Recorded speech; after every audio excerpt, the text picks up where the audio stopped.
araw ng election gun ban, may mga nasita na sa ilang probinsya dahil sa pagdadala ng mga armas. Mahigpit din ang pagpapatupad ng mga checkpoint gaya na lang po sa Davao City. At nakatutok doon live si Argel Relator ng GMA Regional TV. Argel? Pia, walang election hotspot area sa Davao Region pero mahigpit pa rin ang mga COMELEC checkpoint na ipinatutupad ng PRO 11. Dito naman sa Davao City, bawat police station ay naglagay ng COMELEC checkpoint. Isa-isang ininspeksyon ng mga pulis ang mga sasakyan sa COMELEC checkpoint sa Barangay Sirawan sa Turil sa Davao City. Nag-ikot din ang mga opisyal sa mga COMELEC checkpoint mula sa 3 distrito ng lungsod. Bagamat walang lugar sa Davao Region na isinailalim na election hotspot areas, mas paiigtingin pa rin ng otoridad ang pagbabantay.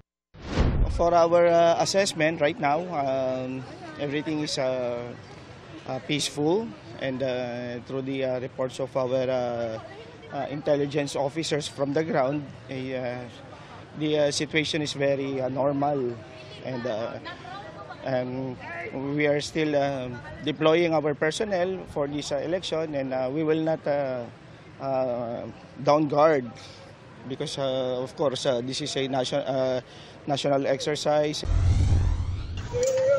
Pinahinto ng mga pulis ang kulay pulang sasakyang ito sa isang checkpoint sa Valencia, Negros Oriental. Pero nang sanyasan ng pulis na ibaba ang bintana ng sasakyan, umabante ito kaya naalarma ang mga pulis. Gumili din kaagad ang sasakyan, nasakay ang election supervisor ng probinsya. Paliwanag niya, itinabi lang ng maayos ang sasakyan para hindi makaabala sa checkpoint. Ayon sa pulisya, hindi nila nakilala ang sasakyan ng election officer. Sa Haro, Iloilo City, na-recover ang 3 iba't ibang kalibre ng baril at mga bala sa pick-up ng isang residente.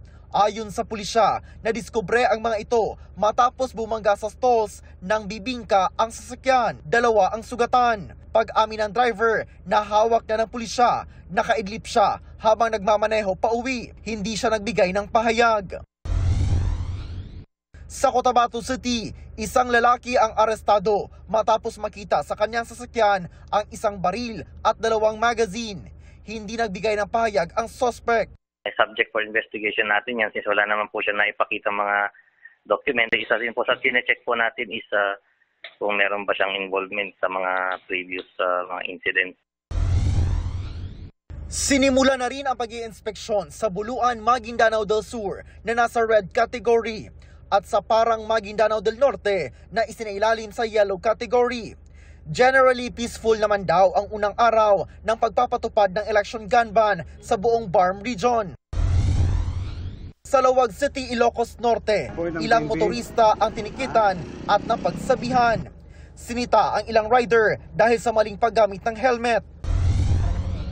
Mga motoristang walang suot na helmet naman ay nahuli sa checkpoint sa Kasiguran, Aurora. Hindi naman sila tinikitan at pinagsabihan na lang.